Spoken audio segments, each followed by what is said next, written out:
So taking the club back, the club actually looks quite good going back here. Pretty neutral alignments. Right forearm is staying above the left really nicely.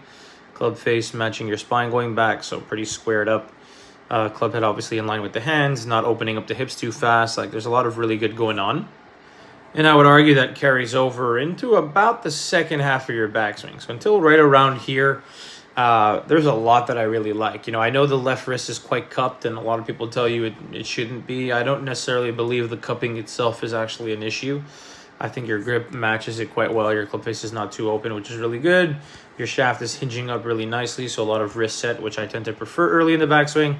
Progressively opening up the hips, which is really good. Shoulder tilt is really good. Pelvic tilt is really solid because of how you're changing knee flexes. Like, there's a lot to like. Even the positioning of your hands here right in the middle of your chest at this point is quite neutral, which is very good. For me, really, the problem stems from here to the top of the backswing.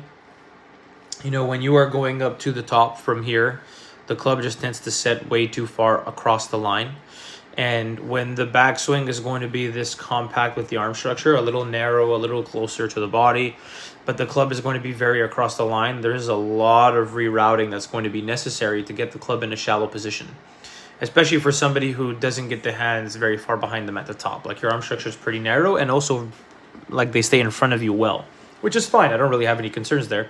The thing is, if you're going to have the hands that stay in front of you really well, you're going to have the arm structure that's a little bit more narrow and like kind of compact, and you're going to have the club get across the line.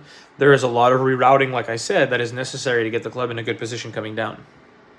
The problem is that's going to take time. So halfway down here, even though your hand path gets in a very neutral position, the club is going to be coming down a little bit more steep than I would like to see it. So the shaft pointing really down to the ground. And usually that means the club is only going to shallow really late in the downswing, and you're going to have to compensate to do it.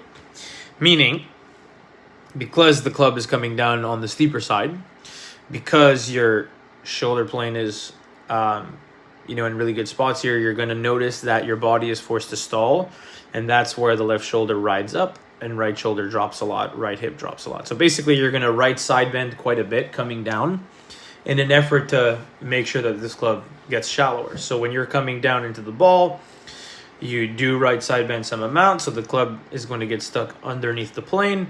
And then from there, as you get to impact, just a lot of right side bend. You can see the chest never really opens up that much. It's very squared off at this point. You can see the left arm much higher and above the right arm. That's quite common as well.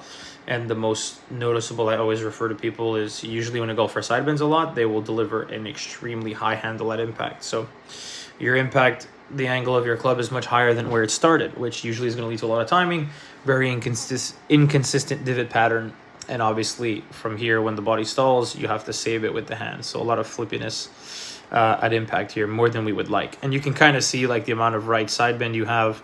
You can see this left shoulder really jammed up and closed off, not quite opening very well. So to me, I see this with irons and driver too.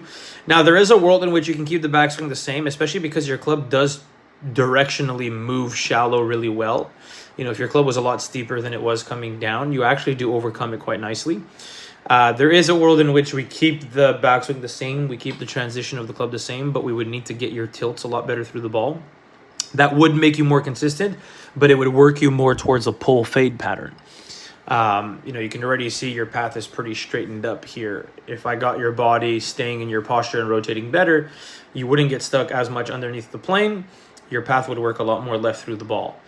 Is that something you want? Well, that depends on your preference, right? If you don't mind hitting fades, we can certainly make that work. If you want to keep a straighter ball flight or maybe more of a draw pattern, like a push draw pattern, then I would get the arm structure a little wider, a little deeper, get that club a little bit more laid off or like down the line to neutralize some of the backswing effects, so that the club can shallow a little earlier into the downswing and then eventually allow you to turn without so much side bend.